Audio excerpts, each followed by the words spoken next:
ओम नमः शिवाय।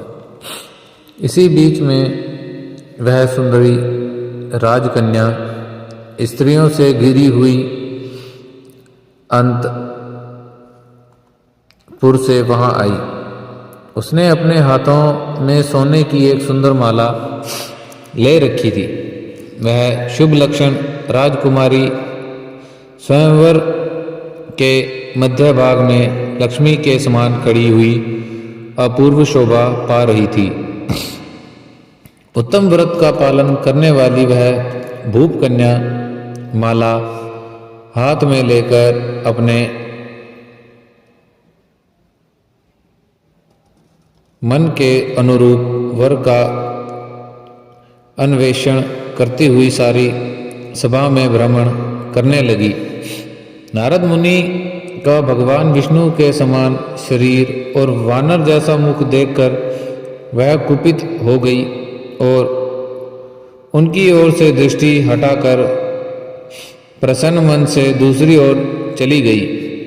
स्वयंवर सभा में अपने मनोवांछित वर को न देखकर वह भयभीत हो गई। राजकुमारी उस सभा के भीतर चुपचाप खड़ी रह गई। उसने किसी के गले में जयमाला नहीं डाली।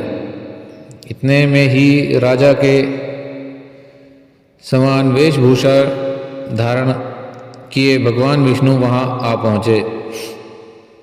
किन्हीं दूसरे लोगों ने उनको वहां नहीं देखा।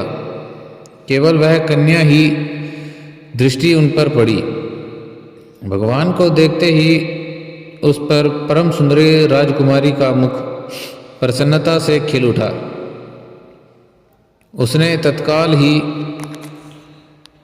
उनके कंठ में वह माला पहना दी।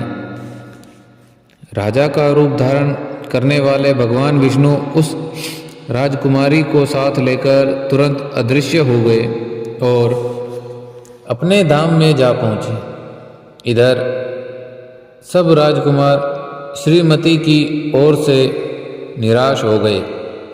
नारद मुनि तो काम वेदना से आतुर हो रहे थे, इसलिए वे अत्यंत विघ्न हो उठे। तब वे दोनों विप्ररूप धारी ज्ञान विशारद रुद्रगण काम वील नारद जी से उसी क्षण बोले, हे नारद, हे मुने, तुम व्यर्थ ही काम में मोहित हो रहे थे और सौंदर्य के बल से राजकुमारी को पाना चाहते हो। अपना वानर के समान घृणित मुंह तो देख लो। सूत जी कहते हैं, महर्षियों, उन रुद्रगणों का यह वचन सुनकर नारद जी को बड़ा विस्मय हुआ।